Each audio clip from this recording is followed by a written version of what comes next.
Hello everyone, welcome back to Priyanka NET classes. So basically आज के इस लेक्चर में हम लोग यूजीसी नेट जेआरएफ के पेपर 2 की 1000 पीवाईक्यू सीरीज को कंटिन्यू करने वाले हैं।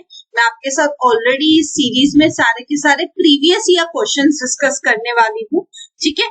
एंड ये इसका पार्ट 2 है, ठीक है। हर एक लेक्चर में, हर एक पार्ट में मैं 5-5 क्वेश्चन ही डिस्कस करूंगी, but I will make sure कि हर एक क्वेश्चन में इतना डिटेल में एक्सप्लेन करूं, अच्छे से आपको वो क्वेश्चन भी समझाऊं, उससे रिलेटेड ऑप्शंस भी समझाऊं, ताकि बोलने के लिए 5 क्वेश्चन है लेकिन उसमें बहुत सारे टॉपिक्स, बहुत सारी चीजें अदरवाइज भी कवर होती है, राइट। सो ज्यादा से ज्यादा अपने फ्रेंड्स के साथ ये सीरीज को शेयर कीजिएगा, बिकॉज अगर आपका पेपर 2 कॉमर्स है तो ट्रस्ट मी, मेजॉरिटी स्टूडेंट्स जिनका नेट या जेआरएफ क्वालिफाई नहीं होता है, उसका सबसे बड़ा रीजन उनका पेपर 2 कॉमर्स ही होता है। इसलिए मेरी आप सबसे रिक्वेस्ट रहेगी, प्लीज इस सीरीज को कंटिन्यूअसली फॉलो कीजिए। अभी भी 3 महीने पड़े हैं आपके एग्जाम को, ऑलमोस्ट। तो ये 3 महीने ही अगर आपने कंटिन्यूअसली हर दिन एक एक वीडियो देख लिया तो ट्रस्ट मी, आपके बहुत सारे पीवाईक्यूज, 1000 पीवाईक्यूज आराम से कवर हो जाएंगे उसमें। एंड 1000 पीवाईक्यूज करने के बाद जो आपके अंदर कॉन्फिडेंस आएगा वो कहीं ना कहीं एक डिफरेंट ही होगा, ठीक है। सो चलिए स्टार्ट करते हैं। सो आज का हमारा 6th क्वेश्चन। अब आप में से कोई जो फर्स्ट टाइम में भी इस लेक्चर को देख रहा होगा वो बोलेगा मैम आप डायरेक्टली 6th क्वेश्चन पे कहां से आ गए। तो 6th क्वेश्चन पे मैं डायरेक्टली नहीं आ गई। पार्ट नंबर 1 में मैंने 1 to 5 क्वेश्चंस को डिस्कस किया है। अगर आपने नहीं देखा है तो मैं डिस्क्रिप्शन में इसकी प्लेलिस्ट का लिंक दे दूंगी, जिसमें फर्स्ट लेक्चर है हमारा पार्ट 1 वाला, उसमें से आप फर्स्ट 5 क्वेश्चंस को देख लीजिएगा। अब मैं 6th क्वेश्चन पे कंटिन्यू कर रही हूँ, ठीक है। सो सुगम इज ऑल्सो नोन एज, सुगम को क्या बोलते हैं? ITR1। ITR stands for income tax return. ITR का फुल फॉर्म क्या है? ITR का फुल फॉर्म है इनकम टैक्स रिटर्न, ठीक है। तो सुगम जो है वो क्या है? ITR1 है, ITR2 है, ITR4 है या ITR6 है, हमें ये बताना है, ठीक है। सो इसका राइट आंसर क्या है? बट ऑब्वियसली इसका राइट आंसर हो जाएगा option number C, ITR4। ITR4 को क्या बोला जाता है? सुगम, ठीक है। सो इसका राइट आंसर क्या है? इसका 6th क्वेश्चन का राइट आंसर है आपका option number C, ITR4। ITR4 को हम क्या बोलते हैं? सुगम, ठीक है। और ITR1 को क्या बोलते हैं? अब हो सकता है नेक्स्ट टाइम पेपर में आपसे पूछ ले ITR1 को क्या बोलते हैं, तो ITR1 को बोलते हैं सहज, ठीक है। ITR1 को क्या बोला जाता है? इनकम टैक्स रिटर्न नंबर 1 को बोला जाता है सहज, इनकम टैक्स रिटर्न नंबर 4 को बोला जाता है सुगम, ठीक है। आई होप ये चीजें क्लियर है। बट अब एक एक करके ना हम समझते हैं ITR1 कैसे होता है, 2 में क्या होता है, 3, 4 ऐसे सबका एक एक देख लेते हैं, ठीक है। सो आप देख सकते हैं, अगर ये इमेज है जो मैंने गूगल से लिया है, देख सकते हैं अगर आप ITR1 के हैं तो कौन ऐसे लोग होते हैं जो ITR1 को फाइल करते हैं। जब भी लोग अपनी इनकम टैक्स रिटर्न फाइल करते थे तो आपके पास क्या होते हैं? अलग अलग ITRs के ऑप्शन होते थे। तो आपको एज एन इंडिविजुअल चेक करना पड़ता है कि आप किस ITR में फॉल करते हो, आप किस ITR की क्राइटेरिया को मीट करते हो, एंड अकॉर्डिंगली आप वो ITR रिटर्न फाइल करते हो, अपनी इनकम टैक्स रिटर्न फाइल करते हो उस ITR नंबर के अंदर, ठीक है। जैसे ITR1 किसके लिए होता है? Resident individuals having income less than 50 lakhs। जो भी ऐसे लोग हैं जिनकी इनकम सालाना 50 लाख से कम है, वो लोग ITR1 को फिल करते हैं, ठीक है। और ये 50 लाख से कम वाली इनकम कहाँ से आनी चाहिए? या तो सैलरी या पेंशन से, अदर सोर्स ऑफ इनकम से, या वन हाउस प्रॉपर्टी से। तो अगर मे बी आप सैलरी या पेंशन वाले पर्सन है, आपकी अदर सोर्स ऑफ कोई इनकम है, या मे बी आपके पास क्या है, वन हाउस प्रॉपर्टी है जो आपके अपने खुद के नाम पे है, तो अगर आप ये तीनों में से कोई भी क्राइटेरिया मीट करते हैं या तीनों भी क्राइटेरिया को मीट करते हैं, तो आप क्या कर सकते हैं? आप अपनी इनकम टैक्स रिटर्न ITR1 के अंदर फिल कर सकते हैं, ठीक है। हो सकता है ये चीजें आपसे आप पेपर में पूछी जाए, या मे बी मैंने और पीवाईक्यू जब देखे थे वहां पे इन ITR से भी क्वेश्चन था। तो ये जो कंडीशंस है ना, ITR1 क्या है, ITR2 में क्या कंडीशन है, ये कंडीशंस ही क्राइटेरिया प्लीज याद रखिएगा। मैं यहाँ पे एक्सप्लेन कर रही हूँ आपको, नो डाउट, बट प्लीज इनको याद करके रखिएगा, बिकॉज पेपर में यहाँ से क्वेश्चन एक्सपेक्टेड है, ठीक है। अब ITR1 तो हमें समझ में आ गया। ITR2 की कंडीशंस क्या है? ITR2 की कंडीशन से अगर आपकी इनकम क्या है, ग्रेटर देन 50 लाख है। अगर आपकी इनकम क्या है, ग्रेटर देन 50 लाख है, ठीक है, तो आप क्या करेंगे, आप फाइल करेंगे अपनी इनकम टैक्स रिटर्न नंबर 2। अगर आपकी कोई कैपिटल गेन है, आपके पास एक से ज्यादा हाउस प्रॉपर्टी अपने नाम पे, अगर आपके पास कोई फॉरेन इनकम है या फॉरेन एसेट है, या मे बी आप क्या है, होल्डिंग डायरेक्टरशिप है इन अ कंपनी, या होल्डिंग अनलिस्टेड इक्विटी शेयर्स, अगर आप इनमें से किसी भी क्राइटेरिया को मीट करते हैं, या इनमें से मेजोरिटी ऑफ द क्राइटेरियाज को मीट करते हैं, या ऑल ऑफ द क्राइटेरियाज को मीट करते हैं, तो आप क्या करेंगे, आप ITR 2 को फिल करेंगे, ठीक है। ITR 2 की कंडीशन क्या है, सबसे पहले तो आपकी इनकम ग्रेटर देन 50 लाख होनी चाहिए, आपके पास कोई कैपिटल गेन होनी चाहिए, मे बी आपने शेयर मार्केट से कुछ कैपिटल गेन कर लिया है या कुछ भी ऐसा, आपके पास एक से ज्यादा हाउस प्रॉपर्टी अपने नाम पे होनी चाहिए, साथ ही साथ मे बी आपकी कोई फॉरेन इनकम हो, या फॉरेन किसी देश में आपकी कोई असेट हो, मे बी आप किसी कंपनी के डायरेक्टर हैं, या मे बी आपके पास किसी कंपनी के अनलिस्टेड इक्विटी शेयर्स है। अनलिस्टेड मतलब जो स्टॉक एक्सचेंज पे लिस्टेड नहीं है। तो अगर आप इनमें से किसी भी कंडीशन को मीट करती हैं, तो आप क्या फिल करेंगे, तब आप फिल करेंगे ITR नंबर 2, ठीक है। आई होप ये सेकेंड ITR क्लियर है आपको। अब आ जाते हैं नेक्स्ट वाले ITR पे, जो कि है ITR नंबर 3, ठीक है।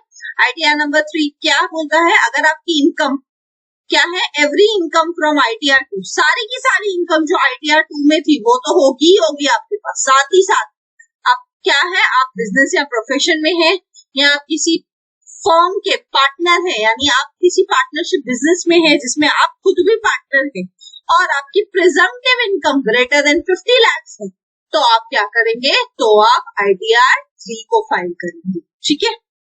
क्या बोल रहा है, सारी की सारी कंडीशन जो ITR 2 में थी वो तो होनी ही चाहिए, साथ ही साथ आप कोई बिजनेस या प्रोफेशन में होने चाहिए, साथ ही साथ आप क्या होने चाहिए, किसी पार्टनर होने चाहिए किसी भी फर्म के, और आपकी प्रेजेंटिव इनकम कितनी होनी चाहिए, ग्रेटर देन 50 लाख होनी चाहिए। तो जब ये सारी कंडीशंस मीट होती है, तब आप इसको आप क्या करते हो, आप ITR फॉर्म 3 फाइल करते हो, ठीक है।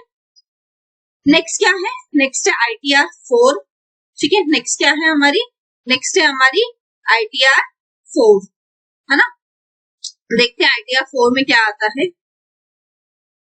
Every income from ITR 1, presumptive income under salary, pension, other sources, one house property, total income greater than 50 lakh, सारी की सारी जो ITR 1 में थी वो तो होनी ही चाहिए, साथ ही साथ आपकी presumptive income क्या होनी चाहिए, ग्रेटर देन मे बी आपकी प्रेजेंटिव इनकम सैलरी या पेंशन से आ रही है, अदर सोर्सेज से आ रही है, वन हाउस प्रॉपर्टी, जो सारे इसमें थे सेम टू सेम है, लेकिन आपकी टोटल इनकम यहाँ पे कितनी होनी चाहिए, ग्रेटर देन 50 लाख होनी चाहिए। तो आप किसमें आ जाते हो, आप ITR 4 भी फाइल कर सकते हो, ठीक है। आई होप ये ITR 4 भी क्लियर है। अब आ जाते हैं ITR 5 की तरफ। ये किसके ऊपर एप्लीकेबल है, पार्टनरशिप फॉर्म्स के ऊपर, LLPs के ऊपर। LLPs क्या होती है, लिमिटेड लायबिलिटी पार्टनरशिप्स जो फॉर्म्स रहती हैं वो ITR 5 को फाइल करती हैं। मे बी आप AOPs है, AOPs या BOIs है, तो भी आप क्या करेंगे, ITR नंबर 5 को फाइल करते हैं, ठीक है। ITR 6 कौन फाइल करता है, companies not claiming exemption under section 11, ठीक है। तो जो भी कंपनीज है सेक्शन 11 के अंडर क्लेम नहीं करती है एग्जेम्पशन, वो सारी की सारी कंपनीज ITR 6 फॉलो करती है। एंड ITR 7 कौन करता है, पर्सन या companies under these different sections, ठीक है।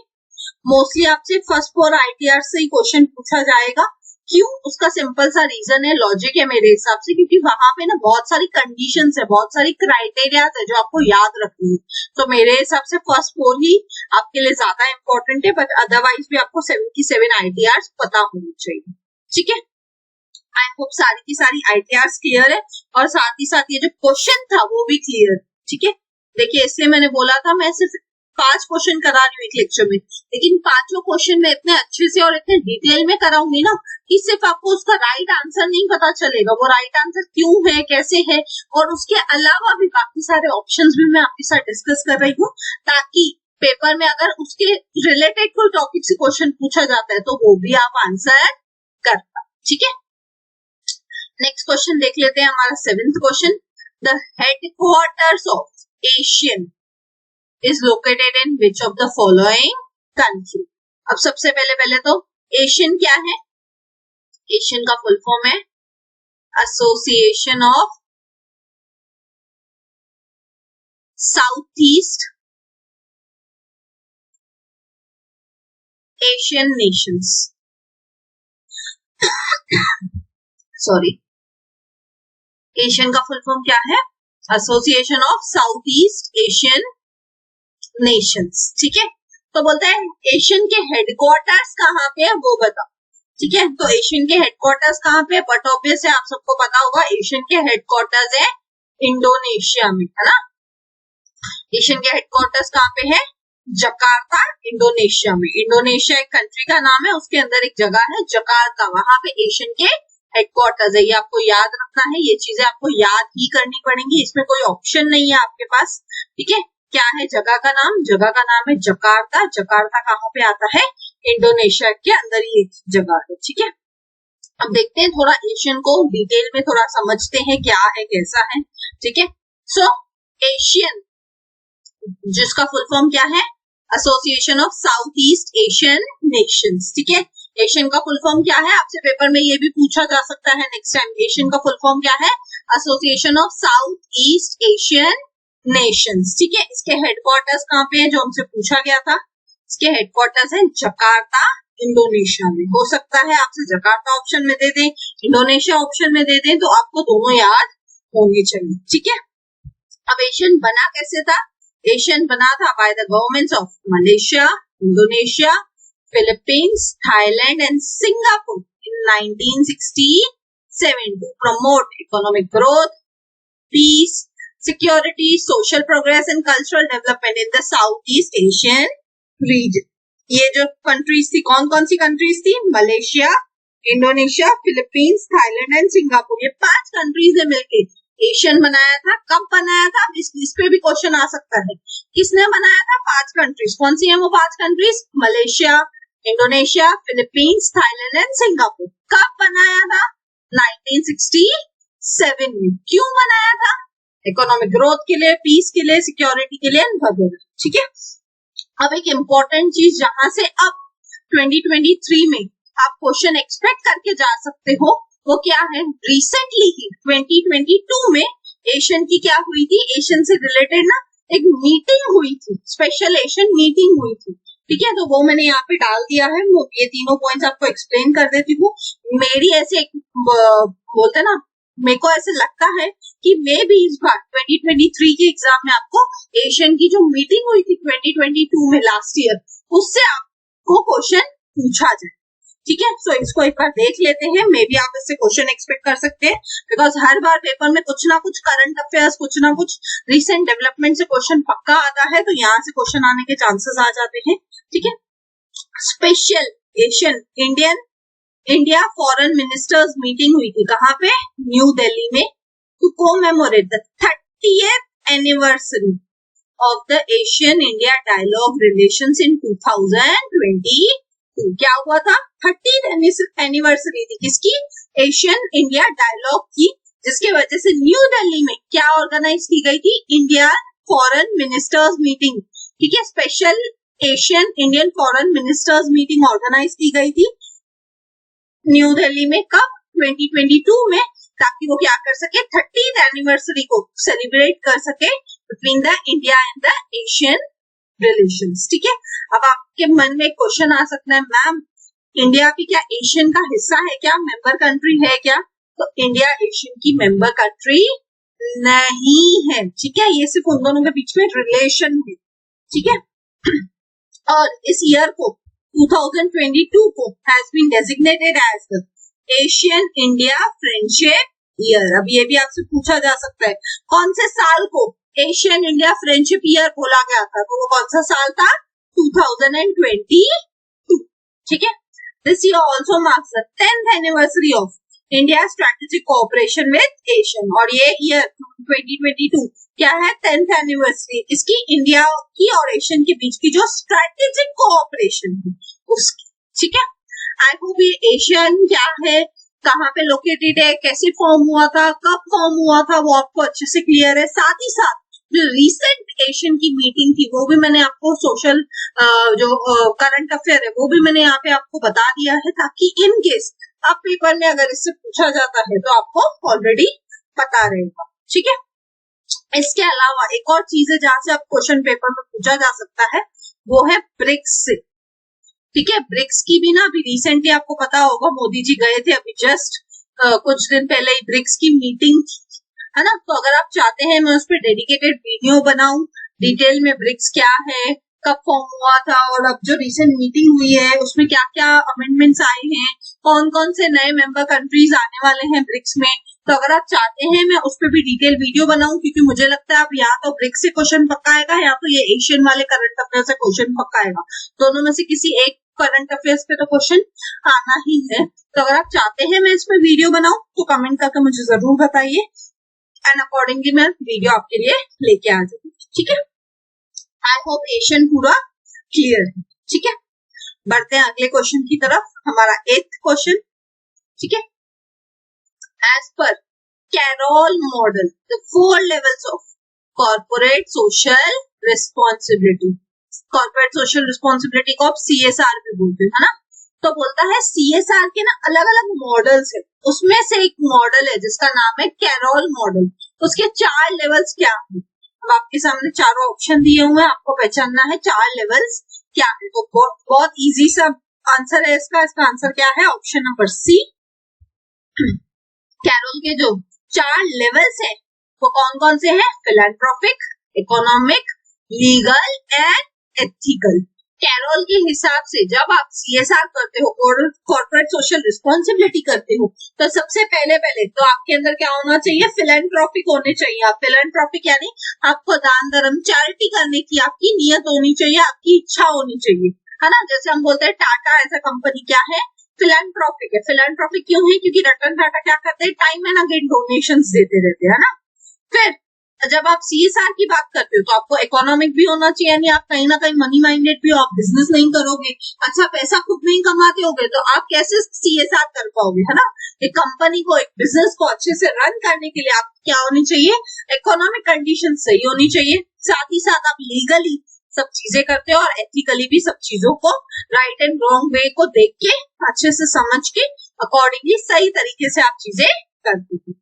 ठीक है, सो 4 लेवल्स क्या है, चार्ट से देख लेते हैं। सबसे पहला क्या है, फिलैंथ्रोपिक रिस्पॉन्सिबिलिटीज जो डिजायर्ड बाय सोसाइटी है ना। हर सोसाइटी चाहेगी क्या हो, हमेशा अब फिलैंथ्रोपी करते रहे, फिलैंथ्रोपी यानी चैरिटी करते रहे, है ना, दान धर्म करते रहे। फिर आपकी एथिकल रिस्पॉन्सिबिलिटीज आ जाती है जो अगेन एक्सपेक्टेड बाय सोसाइटी है ना। चारों ही चीजें एक्चुअली आप देखेंगे ना एक्सपेक्टेड बाय सोसाइटी, क्यों, क्योंकि आप देखोगे सोसाइटी तो चाहेगी ना कि आप दान धर्म करो, आप एथिकली रिस्पॉन्सिबल रहो, है ना, लीगली भी रिस्पॉन्सिबल रहो और साथ ही साथ आप इकोनॉमिकली भी रिस्पॉन्सिबल रहो। ठीक है, अब इसको कैसे याद कर सकते हो ना आप, तो इसको याद कर सकते हो पील के थ्रू।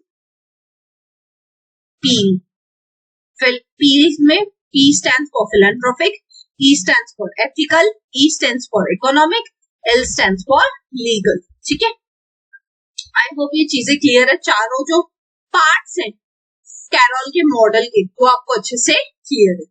अब यहाँ पे आपके लिए एक टिप है, वो टिप क्या है ना, कॉर्पोरेट सोशल रिस्पॉन्सिबिलिटी CSR है ना, इसके जितने भी मॉडल्स है ना हमारे सिलेबस में, सारे के सारे मॉडल्स ना कवर कर लीजिए। क्यों, क्योंकि हो सकता है इस बार कैरोल मॉडल से क्वेश्चन पूछा है, नेक्स्ट टाइम किसी और मॉडल से क्वेश्चन पूछ ले, है ना, चांसेस तो है। इसलिए जितने भी CSR के मॉडल्स है 4-5 वो अच्छे से कवर कर लीजिए। ठीक है, चलिए बढ़ते हैं 9th क्वेश्चन की तरफ। Which of the following are positional average. अब पोजिशनल एवरेज क्या होती है ना, मैंने एक मैराथन ली थी किसकी, स्टैटिस्टिक्स की, 1-1.5 घंटे की मैराथन है, मैराथन ऑन स्टैटिस्टिक्स करके एक मैराथन है, मैं इसका डिस्क्रिप्शन में लिंक दे दूंगी। ठीक है, आप जाइए वहां से जाके ना वो मैराथन को कवर कीजिए। उस मैराथन में मैंने आपको समझाया है डिटेल में पोजिशनल एवरेज क्या होती है, मैथमेटिकल एवरेज क्या होती है, एंड स्टैटिस्टिक्स के और भी टॉपिक्स कवर किए 1-1.5 घंटे में। ठीक है, तो मैं यहाँ पे तो इसको समझा दूंगी, बट डिटेल में अगर आपको समझना है तो मैं मैराथन जो है स्टैटिस्टिक्स की उसकी प्लेलिस्ट का लिंक ना मैं आपको डिस्क्रिप्शन में दे दूंगी, आप जाइए वहां से जाके उसको कवर कीजिए। ठीक है, अब which of the following are positional average. अब ऑब्वियसली बात है, अगर आप लोगों ने मेरा वीडियो देखा है स्टैटिस्टिक्स का मैराथन वाला तो आपको पता होगा पोजिशनल एवरेज कौन सी है, 2 ही, एक है मीडियन, एक है मोड। यानी सेकेंड एंड थर्ड। तो कौन सा ऐसा ऑप्शन है जिसमें सेकेंड एंड थर्ड दोनों है? वो है ऑप्शन नंबर ए। सो इसका राइट आंसर क्या हो जाएगा? इसका राइट आंसर हो जाएगा option number A, median and mode. ये दोनों क्या है? इन दोनों को हम बोलते हैं पोजिशनल एवरेज। ठीक है, मीडियन और मोड को क्या बोला जाता है? Positional average. अब मैंने आपके लिए ये चार्ट बनाया है। ये सेम चार्ट मैंने कहां से कॉपी किया है? मैंने अपने ही मैराथन में से कॉपी किया हुआ है। मेरे मैराथन में मैंने आपको बताया मेजर्स ऑफ सेंट्रल टेंडेंसी में दो मेजर्स होते हैं, एक होती है आपकी पोजिशनल एवरेज, दूसरी होती है आपकी मैथमेटिकल मेजर्स। ठीक है, तो पोजिशनल एवरेज कितनी है? दो। पहली कौन सी है? मीडियन। सेकेंड कौन सी है? मोड, जो हमसे क्वेश्चन पूछा गया था ना। हमसे क्वेश्चन क्या पूछा गया था? पोजिशनल मेजर्स के बारे में इनको पूछा गया था। तो पोजिशनल मेजर्स कौन से हैं? दो ही है, मीडियन एंड मोड। दूसरी तरफ अगर हम मैथमेटिकल मेजर्स की बात करें तो कितने हैं? तीन। पहला है अर्थमेटिक मीन, दूसरा है हार्मोनिक मीन, तीसरा है ज्योमेट्रिक मीन। ठीक है, पोजिशनल एवरेज पूछेगा तो दो ही है, मीडियन एंड मोड। और मैथमेटिकल मेजर्स पूछेगा तो तीन मेजर्स हैं, तीन है उसमें। कौन से हैं? तीनों मीन ही है आपके, arithmetic mean, harmonic mean and geometric mean. अब आपको अगर नहीं पता है मीडियन क्या है, मोड क्या है, या ये तीनों भी मीन क्या है, तो स्टैटिस्टिक्स की मैराथन का लिंक डिस्क्रिप्शन में गिवन है, चाहिए वहां से जाके आराम से अच्छे से जाके उसको कवर कीजिए। ठीक है, आई होप ये क्वेश्चन क्लियर है एंड ये चार्ट आपको अच्छे से क्लियर है। बढ़ते हैं आज के हमारे लास्ट क्वेश्चन की तरफ, 10th क्वेश्चन। अब यहाँ पे ऑथर्स दिए हुए एक तरफ, यहाँ पे उनकी आइडियाज दी हुई है। ठीक है, आपको मैच करना है सिर्फ। अब ये क्वेश्चन मेरे हिसाब से मेमोरी बेस्ड क्वेश्चन है। अगर आपको आता होगा, आपने कहीं पे इनका पढ़ा होगा नाम, आपको याद होगा इनमें से एक भी ना, तो आप इजीली इसका आंसर कर पाओगे। ठीक है, तो ऐसे क्वेश्चन या तो आपको पता है, आपको आते हैं तो अच्छी बात है, नहीं तो आप सिर्फ क्या कर सकते हो? आप सिर्फ गेस ही कर सकते हो, है ना। अगर आपको एक भी पता होगा तो आपको राइट आंसर मिल जाएगा। ठीक है, जैसे बिल बाइशॉप। बिल बाइशॉप किससे रिलेटेड है? इनकी आइडिया किससे रिलेटेड है? Strategic marketing for the digital age. D word किससे रिलेटेड है? कॉमन सेंस डायरेक्ट मार्केटिंग से रिलेटेड। Daniel SJ. ओनल, ये किससे रिलेटेड है? ये ऑनलाइन मार्केटिंग से रिलेटेड।